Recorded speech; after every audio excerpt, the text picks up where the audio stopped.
বিসমিল্লাহির রহমানির রহিম। আসসালামু আলাইকুম। আজকে আপনাদের সুপারি গাছের বিষয় নিয়ে কথা বলতেছি।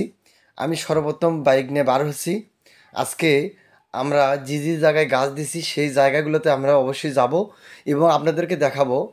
আজকে আমার ভিডিওতে দেখতে পারবেন আমি যে জায়গায় গাছ দিছি ওই জায়গাতে কিভাবে ফলন আসছে, কি সুন্দর এবং শৌখিন, এটা দেখার জন্য আমি রওনা দিচ্ছি। আমার বাসা থেকে প্রায় 32 কিলো দূরে। তো আমি চলে আসছি গাছের কাছে। তো ধান ক্ষেতের সাইড দিয়ে এখানে নতুন একটা বাসা করছে। সেই বাসার দুই পাশে দিয়েই সুপারি গাছ লাগানো আছে, সিঙ্গাপুরি হাইব্রিড। প্রতিগুলো গাছেতেই ফলন আসছে। তো সর্বপ্রথমে বাসার যে মালিক আমাকে দেখে শরম করে নজ্জাতে বাসার মধ্যে ঢুকে যায়, আর আমি দেখি ফ্রি পেয়ে ভিডিও করতে থাকি। তবে আমার ক্যামেরাটা জটিল ছিল না, একটু দুর্বলতা ছিল। তো দূরের ভিডিওগুলো মানে আমি আমার ক্যামেরাতে ধারণ করতে পারিনি। তো ধান ক্ষেতের দুই পাশেই ধান ক্ষেত, তারই মাঝখানে বাসাবাড়ি করছে। তো প্রতিগুলো গাছেতেই ফলন আসছে, কোনোটা গাছে নাই যে গাছে ফলন আসেনি। প্রতিগুলো গাছেতেই ফলন আসছে। প্রতিগুলো গাছে আপনি 4 পিস 6 পিস করে বাঁধা, প্রতি গাছে বার হচ্ছে। তো 12 মাসই বলতে কথা। তো আমি এই কর্নারে যাওয়া যায় না, জাল দেওয়া আছে, তারপর আমি জোর করে গেলাম। তো দেখেন এই গাছে তো প্রায় 3 পিস আছে, এই পাশেরটা তো প্রায় 3 থেকে 4 পিস ফির বাঁধা বার আছে।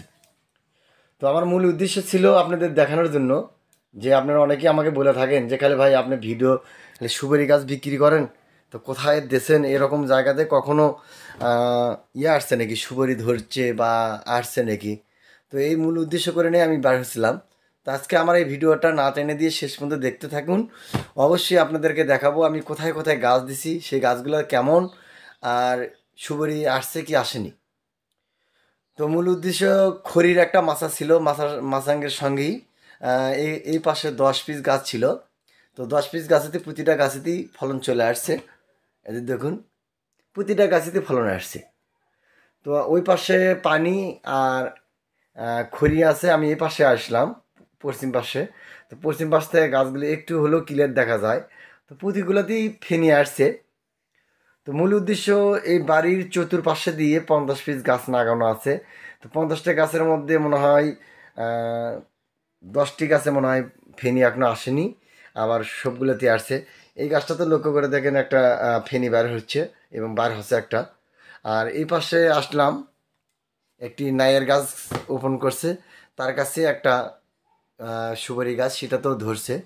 তো আমার বন্ধুকে বললাম একটু কাছে যাও দেখি তোমার কত হাইটে ধরছে। তো এটা একটু হাইট, আমার বন্ধুর একটু হাইটে দেখাচ্ছে। তো এখানে তো সুপারি চলে আসছে 3টি বাঁধা। তো এটা ছায়া, ওই জন্য রোদের তীব্র তাপমাত্রা, ওই জন্য উনি একটু গাছের তলে ছায়াতেই গেছে। তা আমি একটু দূর থেকে ভিডিও করছি। তো এখানে অসংখ্য কাপড় নাড়ে দেওয়া ছিল, যেহেতু বাসা বাড়ি নতুন নতুন। তো প্রতিগুলো গাছেই ফলন আসছে, আপনি দেখেন। ওই পাশে ধান ক্ষেত আর এই পাশে চতুর সাইডে সুপারি গাছ লাগানো। তো দেখে আমাকে খুব ভালো লাগলো যে আসলেই আমি যদি এরকম যে টাইমে গাছ বিক্রি করছি এই টাইমে আমি যদি 100 পিস বা 200 পিস গাছ লাগাইতাম, তা দর্শকদেরকে আমার কথার একটু সম্মুখীন হতে হতো না।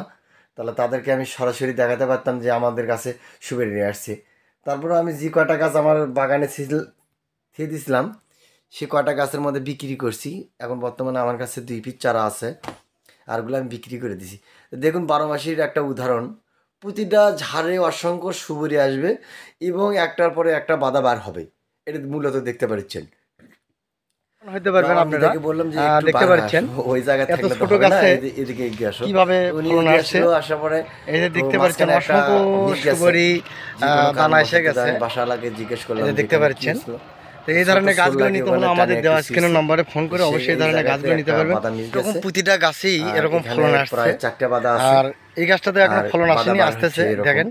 একই তো পাশাপাশি। আপনাদের বিভিন্ন প্রতি জায়গায় বিভিন্ন 3 ভাষায় কথা ফিট বলে থাকেন। কাঠের মধ্যেই তো এটা আমরা সুপারি সুবরির অলরেডি ঝাড় বলি এবং 3টে বাদা বাধা বার বলি হয়ে গেছে এই গাছ থেকে। এবং ফেনি এরকমই বলি। এগুলো 12 ছোটতে মাসই যখন থাকে সেটা এরকম বার ফেনি হবে বলি। সুপারি। এই অবস্থা থাকাকালীন আমি আমরা এই ফেনি পাশেও বলি। তো আপনাদেরকে দেখান, ফেনিগুলো এই পাশেও দেখেন এখানে 3 এরকম থেকে 4টি 5টি বাধা করে বার বার হচ্ছে। হয়েছে। এটাতে আর সুপারি এটা অসংখ্য তাউন সুপারি তাপমাত্রার আটকে কারণে গেছে।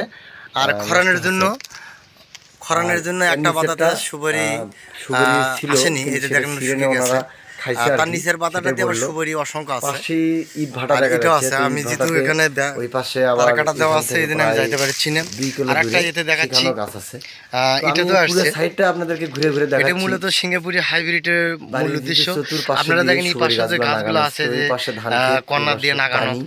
এগুলো তো যাওয়ার আসে মতো গেছে। কোনো আপনারা পরিস্থিতি এরকম নাই। সুপারি গাছগুলো তো নিয়ে দূর থেকে যেটুকু আমি মাটিগুলো পাচ্ছি, ওইটুকু ভিডিও আটকে ধারণ থাকার করে জন্য নিয়েছি। আর সবচেয়ে ওইদিকে ভালো যাওয়ার হবে। মতন আমার ক্ষমতা আপনারা এই হয়নি। ধরনের গাছগুলো নিয়ে অবশ্যই লাভবান হতে পারবেন। তো আপনারা তো আজকে আমি বেশ কয়েকটা জায়গাতে যাব এই গাছ দেখার জন্য।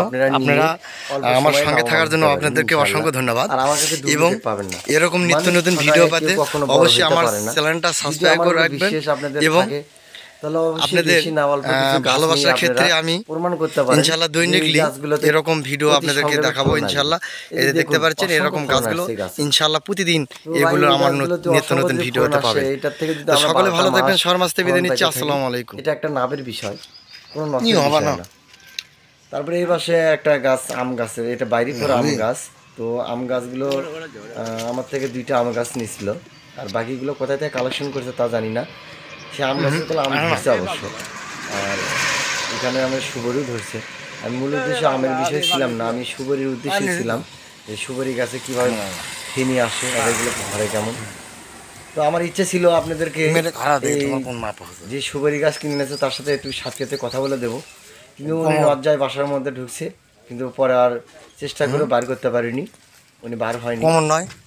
তারপরে এখান থেকে আমরা চেষ্টা করব অন্য দূরে যাওয়ার জন্য। সকলে ভালো থাকবেন, সবার মাঝ থেকে বিদায় নিচ্ছি। আসসালামু আলাইকুম রহমতুল্লাহ।